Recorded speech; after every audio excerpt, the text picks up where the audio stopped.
안녕하세요. 나사렛 아침 묵상 5월 27일 수요일 시작하겠습니다.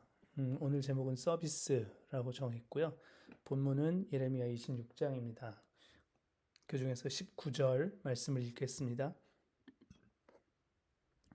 그때 유다 왕 히스기야와 온 유대 백성이 그를 죽였으니까 그들이 오히려 주님을 두려워하고 주님의 은혜를 간구하니 주님께서도 그들에게 내리겠다고 말씀하신 재앙을 거두시지 않았습니까? 그런데 지금 우리는 그 큰 재앙을 우리 자신들에게 불러들이려 하고 있습니다.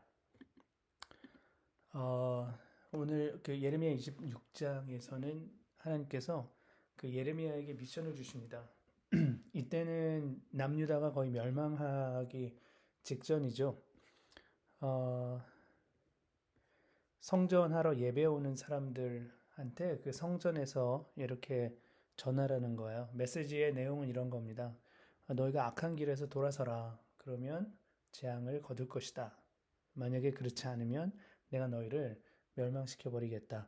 근데 이런 말씀을 성전에 예배하러 오는 사람들을 대상으로 전하라라고 한 것이죠.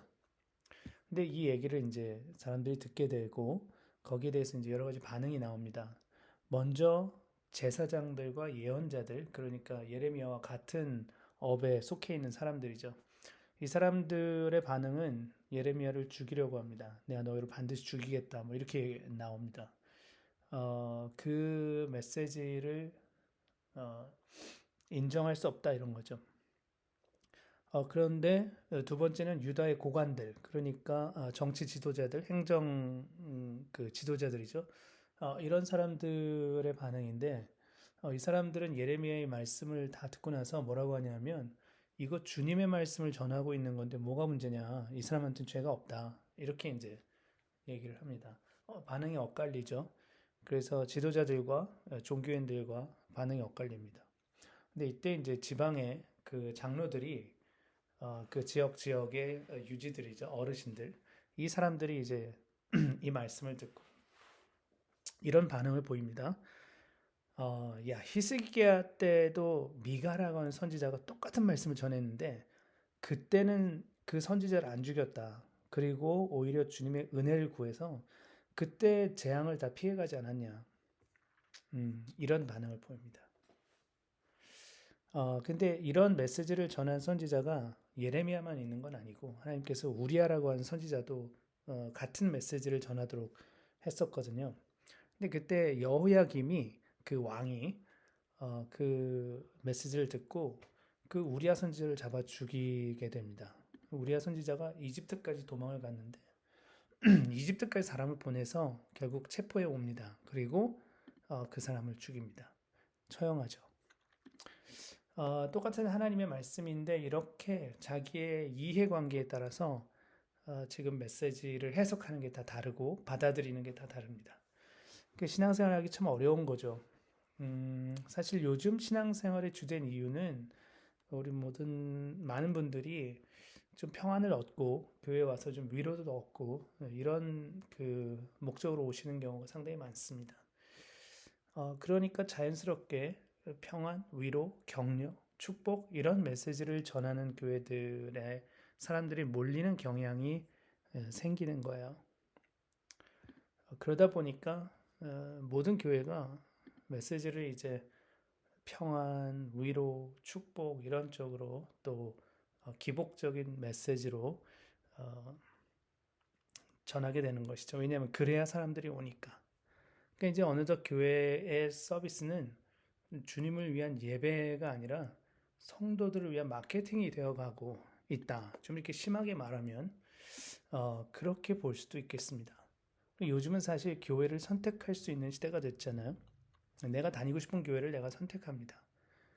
또 설교도 요즘은 선택해서 마음에 드는 목사님 설교를 들을 수 있는 시대가 됐습니다. 내가 이 교회 다니지만 다른 교회 목사님 마음에 들면 인터넷에서 얼마든지 그 설교를 찾아서 들을 수 있는 시대가 됐죠. 그러다 보니까 너무 자연스럽게 인기 있는 설교가들이 나타나게 됐어요. 그리고 인기 있는 설교가한테 사람들이 몰리니까 모든 설교자들, 목회자들은 인기 있는 설교가가 되는 그런 어떤 꿈을 갖고 목표를 가지게 됩니다. 어, 그래야 자연스럽게 사람들이 모이고 교회는 성장하기 때문에 어떻게 하면 인기 있는 설교를 할 수 있을까가 되어버린 것이죠. 요즘 그 학교 교육이 교육 서비스를 제공하는 그런 이제 교육이 됐다. 이런 이야기들을 많이 하십니다.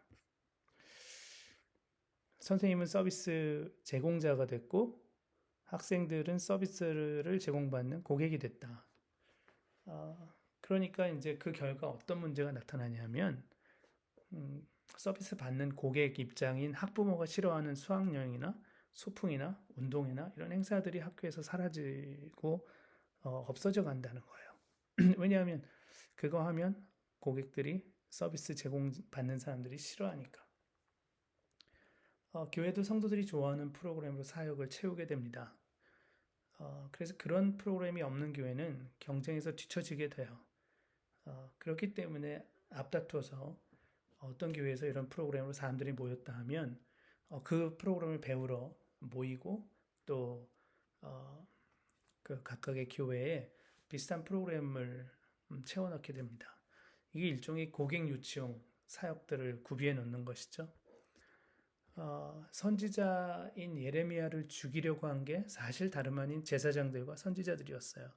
주님의 말씀을 전해야 하는 사람들이 종교 서비스 제공자가 되어버리니까 고객들의 마음을 불편하게 하는 메시지를 전하는 사람 필요 없게 된 거예요. 여러분 예배를 영어로 서비스라고 하잖아요. 요즘 우리가 참 정직하게 돌아봐야 할 것은 성도에게 서비스하는, 그러니까 성도에게 예배하는 교회와 또 서비스를 받고 싶어하는, 그러니까 예배를 받고 싶어하는 성도들의 이해관계가 맞아 떨어지는 거예요. 그러니까 내가 격려받고 위로받고 나 중심의 어떤 신앙생활을 하고 싶어하는 사람들과 그 사람들이 모이기를 원하는 교회와 목회자들과 이것이 맞아 떨어지니까 오늘날 하나님의 마음이 아니라 성도들의 마음을 타깃으로 하는 그런 괴물 같은 교회들을 우리가 키워내게 된 그런 시대에 살고 있지는 않은가 하는 생각을 해보게 됩니다. 그러면서 목회자인 저도 침묵으로 그러한 교회의 세태에 동의하고 목소리 내지 못하면서 그냥 같이 또 묻어가는 그런 제사장과 선지자들 중 하나로 살고 있는 그런 모습을 보게 됩니다. 예레미야 시대의 장로들처럼 오늘 우리에게도 그런 장로들이 필요하다고 생각합니다. 히스기야 시대에는 그렇지 않았다고 말할 수 있는, 부흥의 시대에는 그렇지 않았다고 얘기해 줄 수 있는 그런 어르신들, 그런 시대의 리더들이 일어나기를 소망해 봅니다. 예배 받으려고 하지 말고 예배 드리려고 하는 그런 신앙인들, 또 그렇게 하자고 용기 있게 외치는 이 시대의 그 장로들, 리더들이 일어나기를 이 말씀을 보면서 소망을 해봅니다. 그렇지 않으면 오늘 읽은 그 말씀 본문처럼 지금 우리는 그 큰 재앙을 우리 자신들에게 불러들이려 하고 있습니다. 하는 이 장로의 고백이 우리의 현실이 될까 하는 그런 두려움 가져보면서 오늘 우리 시대의 교회를 위해서 또 우리 시대의 크리스천들과 우리 시대의 다음 세대들을 위해서 참 많은 기도와 헌신이 필요하겠다는 묵상을 하면서 오늘 마치도록 하겠습니다. 감사합니다.